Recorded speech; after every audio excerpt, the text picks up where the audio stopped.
अस्सलाम वालेकुम, आदाब। मैं हूं खलील फरहाद। आप देख रहे हैं वर्ल्ड न्यूज़। आज के बुलेटिन की शुरुआत करते हैं और सबसे पहले देखते हैं हेडलाइंस। तुर्की के सदर रजब तैयब अर्दवान का बड़ा बयान, कहा अवाम की हौसला अफजाई और उनका शक दूर करने के लिए वो खुद सबसे पहले लगवाएंगे कोविड-19 की वैक्सीन।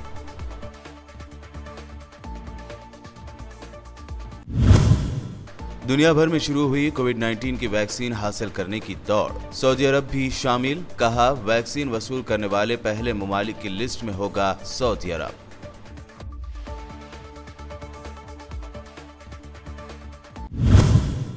अफ्रीकी मुल्क इथियोपिया में बढ़ता जा रहा है शदीद ह्यूमन क्राइसिस। 10 लाख लोग अब तक हुए बेघर, जरूरी चीजों की कमी, कोरोना से मुतासिर अफराद की बड़ी तादाद सूडान में हुई दाखिल। मोदी सरकार के एग्रीकल्चरल कवानीन के खिलाफ दिल्ली बॉर्डर पर डटे किसानों को मिला अपोजिशन का साथ। कल 8 दिसंबर भारत बंद को अपोजिशन की 18 पार्टियों ने की हिमायत, एहतजाजी किसानों से मिले अरविंद केजरीवाल। आंध्र प्रदेश के जिला ईस्ट गोदावरी के एलुरु में फैली अजीब व गरीब बीमारी, चक्कर आकर गिर रहे हैं लोग, अब तक एक की मौत, 200 से ज्यादा अफराद मुतासिर। सीएम जगन ने की मुतासिरीन से मुलाकात, मरकजी हुकूमत भी हालात पर बनाए हुए हैं नजर। रिपब्लिक टीवी और अर्नब गोस्वामी को नहीं मिली राहत, चैनल के किसी एम्प्लॉइज को गिरफ्तार न करने और मामले की जांच सीबीआई को सौंपने की दरख्वास्त सुप्रीम कोर्ट ने कर दी मुस्तरद।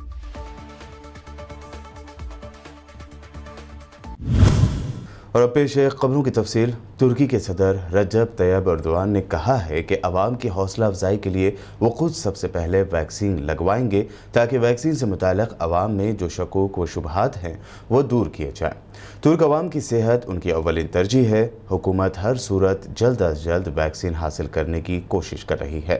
सदर अर्दवान ने कहा है कि मुकामी वैक्सीन के साथ साथ रूस और चीन से वैक्सीन की खरीदारी के लिए बातचीत शुरू कर दी गई है।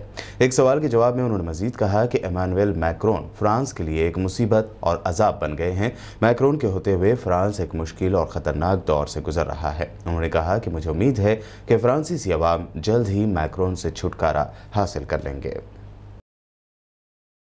सऊदी अरब कोविड-19 की वैक्सीन वसूल करने वाले अव्वलीन ममालिक में से एक होगा।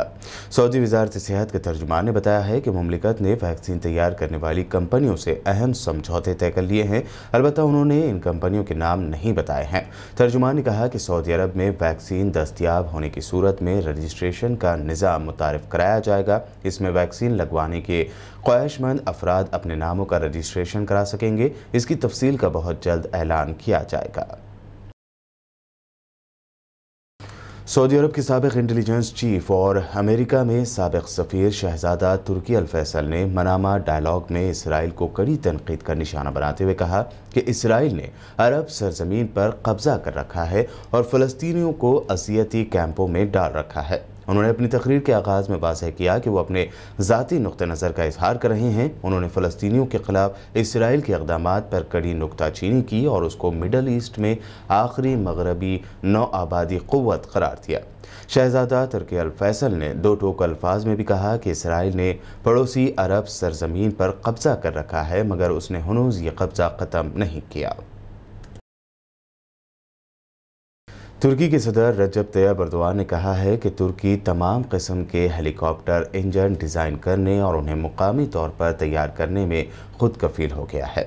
इस्तांबुल के सदारती महल में खिताब करते हुए उन्होंने कहा कि इस इंजन की तैयारी के बाद तुर्की डिफेंस इंडस्ट्री के एक नए दौर में दाखिल हो गया है। उन्होंने कहा कि 100% मुकामी तौर पर तैयार होने वाले इंजन से तुर्की को बैरूनी दुनिया से इंजन की खरीदारी नहीं करनी पड़ेगी और टोसास इंजन इंडस्ट्रीज़ तुर्की के लिए एक रोल मॉडल है। उन्होंने कहा कि जिस खित्ते में हम रहते हैं वहाँ एक मुकामी मजबूत दिफाई सनत इंतहाई अहमियत की हामिल है। तुर्क डिफेंस इंडस्ट्री ने खित्ते के दीगर ममालिक को बहुत पीछे छोड़ दिया है। ईरान ने अमेरिका की पाबंदियों के बावजूद कम से कम 10 तेल बरदार बहरी जहाज़ों पर मुश्तमिल एक बड़ा फ्लोटेला जहाज़ वेनेज़ुएला रवाना किया है। ज़राए ने बताया है कि ईरानी जहाज़ों पर लदे तेल को वेनेजुएला में उतारा जाएगा और वहां से क्रूड ऑयल इंटरनेशनल मार्केट में बेचने के लिए लाया जाएगा। वेनेजुएला के सदर निकोलस मादुरो की हुकूमत इस वक्त अमेरिका की पाबंदियों के नतीजे में सख्त माशी मुश्किलात से दो चार है और वो अपनी तेल की ज़रूरियात को पूरा करने के लिए ईरान पर मुनहसर है, जबकि वेनेजुएला के दो रिवायती इत्तेहादी ममालिक चीन और रूस भी अमेरिका की पाबंदियों की वजह से उसकी मदद करने से इनकार कर चुके हैं।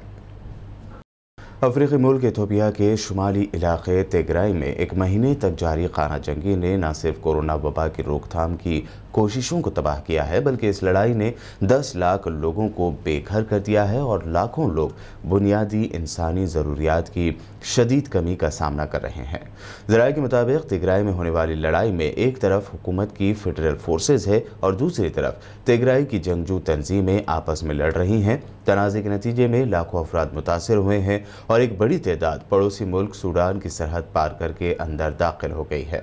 हेल्थ एक्सपर्ट्स ने खबरदार किया है कि तिग्राई से नकल मकानी करने वाले हज़ारों अफराद कोरोना फैलने का सबब बन सकते हैं।